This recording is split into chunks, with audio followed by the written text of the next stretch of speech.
Hello student, मैं नितेश भैया आप सभी का एक और नए वीडियो में स्वागत करता हूं। आई होप सभी स्टूडेंट का एचएस या फिर 11 के सभी स्टूडेंट का एग्जाम प्रिपरेशन बहुत अच्छी तरह से चल रहा होगा। सभी स्टूडेंट अभी अपना 100% लगा रहे होंगे एग्जाम के प्रिपरेशन को लेकर और एग्जाम के स्टडी को लेकर। आई नो सभी स्टूडेंट यानी ज्यादातर स्टूडेंट का कुछ प्रेशर भी होगा या कुछ टेंशन भी होगा कि एग्जाम इतना करीब आ गया है और हमारा सिलेबस अभी तक कंप्लीट नहीं हुआ है।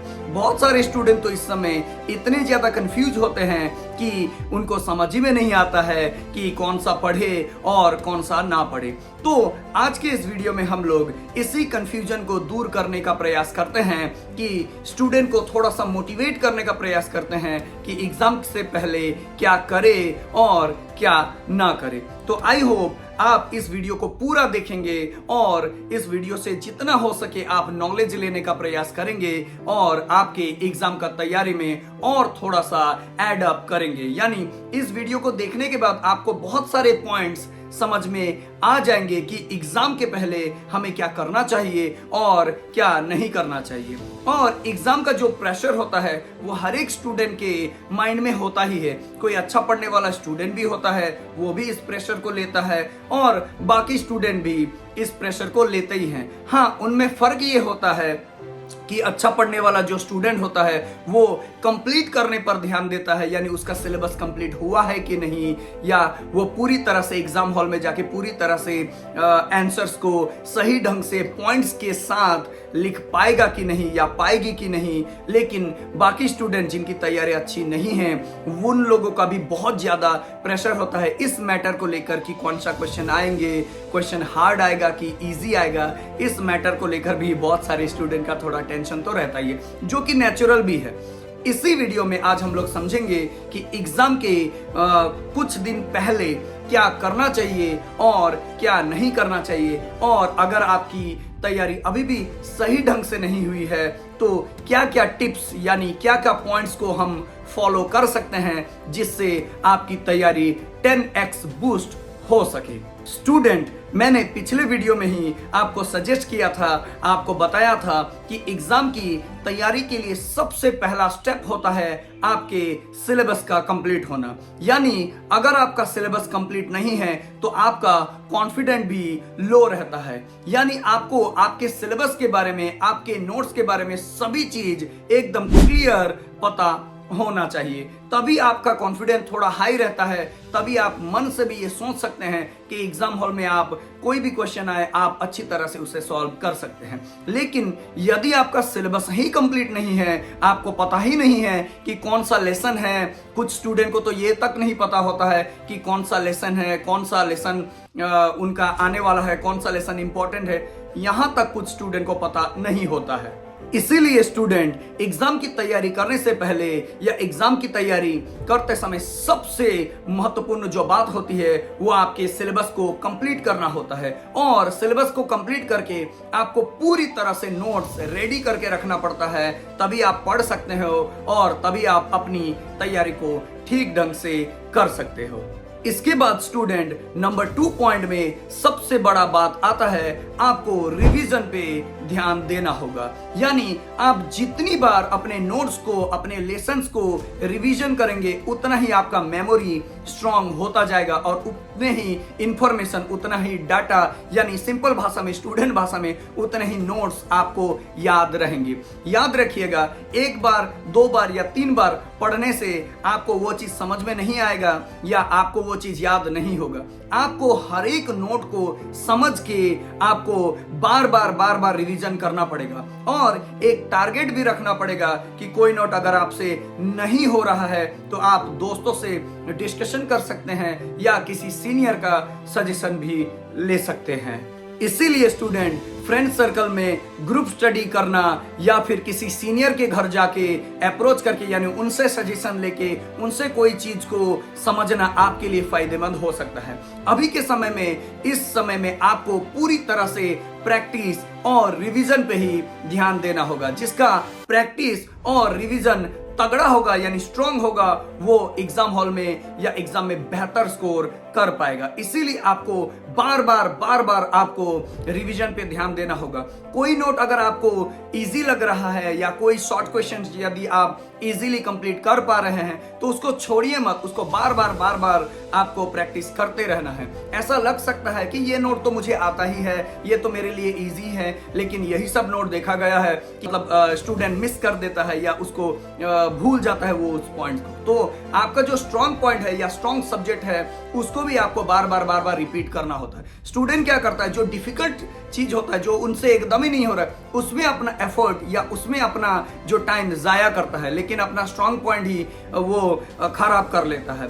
इसीलिए एग्जाम हॉल में देखिएगा कि जो क्वेश्चन आपको टेस्ट के समय आता होगा, एग्जाम हॉल में वही क्वेश्चन आप अनजाने में गलत करके आ जाते हैं। तो ये गलती आपको नहीं करनी है। अभी के समय में हर एक स्टूडेंट को अपने हेल्थ पर भी बहुत ज्यादा ध्यान देना जरूरी है। यानी अगर आपका हेल्थ ही ठीक नहीं होगा, यानी आपका शरीर ही यदि ठीक नहीं होगा, तो आप पढ़ाई कैसे कर सकते हैं। इसीलिए आपको आपके हेल्थ के बारे में भी थोड़ा कॉन्शियस होना पड़ेगा।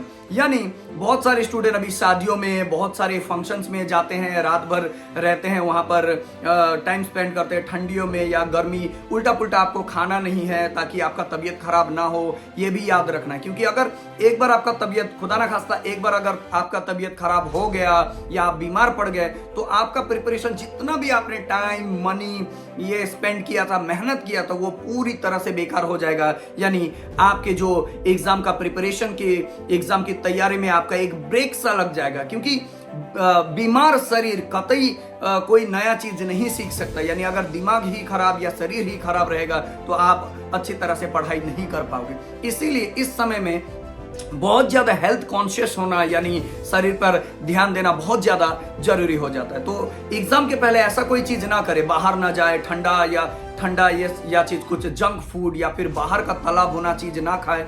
घर के ही साफ खाने खाए, कुक्ड घर के ही खाने खाए, घर के ही खाने, बहुत पौष्टिक खाने आप खाए और अपने हेल्थ का ख्याल रखें। खासकर लड़कियां तो आप अपने हेल्थ का बहुत ज्यादा ख्याल रखें ताकि आप अपने प्रिपरेशन को बहुत अच्छा कर सके और एग्जाम में अच्छा रिजल्ट कर सके।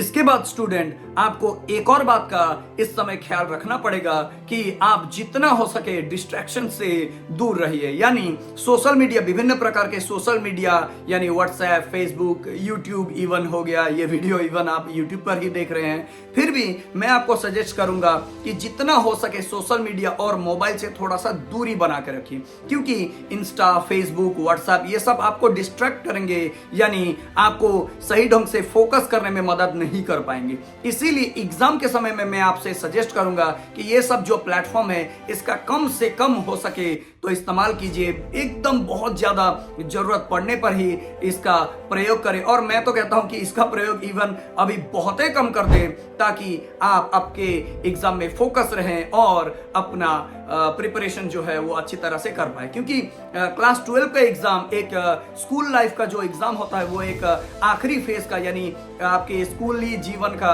एक आखिरी एग्जाम है। तो इसमें आप कोई भी ढील नहीं दे सकते, यानी आपको बहुत अच्छी तरह से प्रिपरेशन करना होगा। इसीलिए जितना हो सके वो चीज जो आपका टाइम पास कर रही है या फिर आपको जो भड़का रही है या रास्ते से आपको दूर ले जा रही है, उनसे थोड़ा सा दूरी बना के रखें और आपका प्रिपरेशन तभी अच्छी तरह से हो पाएगा।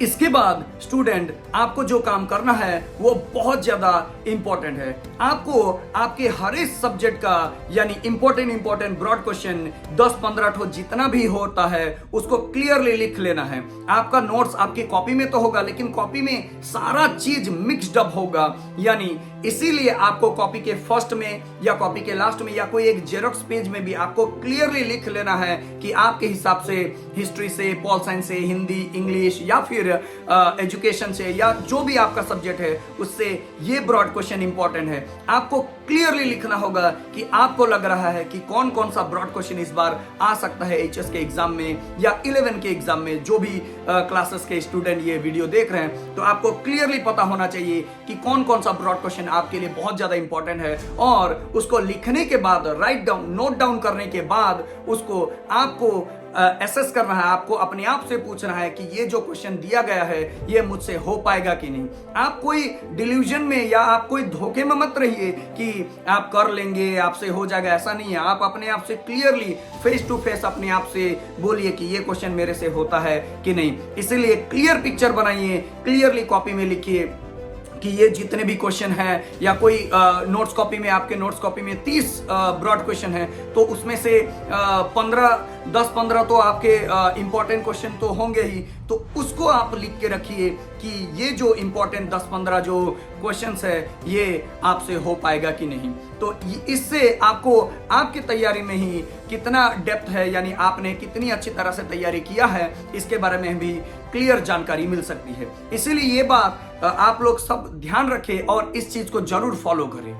तो स्टूडेंट, आपको समझ में आ ही गया कि एग्जाम के पहले हमें क्या क्या करना चाहिए और क्या क्या नहीं करना चाहिए। नहीं करने में तो हम लोगों को बस बाहर घूमना फिरना, इस समय में बाहर घूमना फिरना, या ज्यादा फोन में बात करना, या ज्यादा मोबाइल या सोशल मीडिया चलाना, इसको थोड़ा अवॉइड करना चाहिए, और बाहर के खाने को थोड़ा अवॉइड करना चाहिए। और सबसे बड़ी बात एग्जाम में अच्छा रिजल्ट करने के लिए, सबसे बड़ी बात जो मैंने पिछला वीडियो में भी आप सबको बताया ही था, वो है लिखने का प्रैक्टिस करना पड़ेगा। आप जितना हो सके आप अपने नोट्स को लिखना कोशिश करिए, या लिखने का प्रैक्टिस करें। आपको पता ही है कि हम लोग आर्ट्स के स्टूडेंट हैं, और आर्ट्स के स्टूडेंट को कितना ज्यादा यानी कितना अधिक लिखना पड़ता है ये तो सबको पता ही है। तो जो स्टूडेंट बहुत ज्यादा लिखने का प्रैक्टिस करेगा उसके लिए यहाँ पर एक हेल्प हो सकता है, यानी उसका स्पीड मेंटेन रहेगा, तो वो एग्जाम हॉल में जाके बहुत अच्छी तरह से टाइम पे अपना सारा 80 आउट ऑफ 80 जो है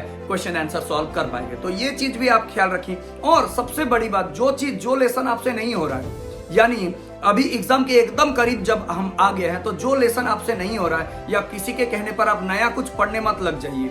अगर आपसे नहीं हो रहा है तो लेट इट गो, यानी आपसे अब होगा भी नहीं, क्योंकि अभी इतना करीब एग्जाम का पहुंच गया, आप नया कुछ पढ़ने लग जाएंगे तो प्रॉब्लम हो जाएगा। जितना आपने कोर्स कंप्लीट किया है, जितना है उसी को बार बार रिवाइज कीजिए, ताकि आपको थोड़ा सा फायदा मिल सकता है। और थोड़ा थिंकिंग करके लिखिएगा एग्जाम हॉल में, थोड़ा बड़ा हैंडराइटिंग से थोड़ा साफ लिखने का कोशिश कीजिएगा, और एग्जाम सेंटर में समय से पहले पहुंचिएगा। और एग्जाम सेंटर में पहुंचने से पहले रास्ते में या घर से निकलने के पहले ही अपना पेन, अपना मार्कर, अपना एडमिट कार्ड, रजिस्ट्रेशन कार्ड, जो नेसेसरी जो चीजें हैं उसको बार बार टिक कर लीजिएगा। ऐसा बहुत बार देखा गया है कि स्टूडेंट एग्जाम सेंटर में पहुंचने के बाद उनको पता चलता है कि एडमिट कार्ड तो वो लाना ही भूल गया या भूल गई। एक बार ऐसा मेरे स्टूडेंट के साथ भी हुआ था, उसको दूर जाके एडमिट कार्ड ला के देना पड़ा था घर जाके। तो पानी की बोतल आप कैरी कर सकते हो, अगर किसी का अगर कोई मेडिकल इश्यू है या कोई बीमारी है तो एक मेडिसिन आपके साथ रख सकते हो। याद रखिए, तैयारी सिर्फ एग्जाम के लिए नहीं होता, एग्जाम लिखने के लिए या जीवन के हर पहलू में, जीवन के हर समय में तैयारी चाहिए होता है। जो स्टूडेंट या जो इंसान बिना तैयारी की कहीं पर कूद जाता है या जाता है, वो मुसीबत में जरूर फंसता है। तो इसीलिए आप सभी स्टूडेंट को अभी से ही हर एक चीज का तैयारी करना पड़ेगा। यानी स्टूडेंट एक सोल्जर की तरह ही होता है। जैसे सोल्जर जब जंग पे जाते हैं या लड़ाई पे जाते हैं तो वो ट्रेनिंग अपनी कंप्लीट करते हैं, हथियार लेके जाते हैं, गोला बारूद होता है उनके पास, वैसे ही स्टूडेंट भी एक सोल्जर के बराबर ही होते हैं। ये जो एग्जाम होता है ये एक जंग होता है, ये एक जंग का मैदान होता है। तो आपको सही ट्रेनिंग करके, सही पढ़ाई करके, सही नोट्स, ये जो नोट्स और शॉर्ट क्वेश्चन है ये आपके हथियार और गोला बारूद है।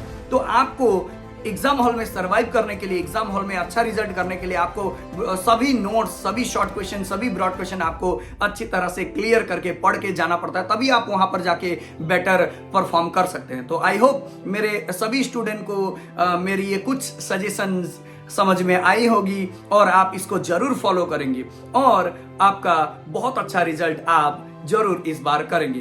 तो 11 और 12 के स्टूडेंट को एक बार फिर से हमारे चैनल की तरफ से ऑल द वेरी बेस्ट। अच्छा से रिजल्ट कीजिए, सीखते रहिए, पढ़ते रहिए, बढ़ते रहिए। धन्यवाद।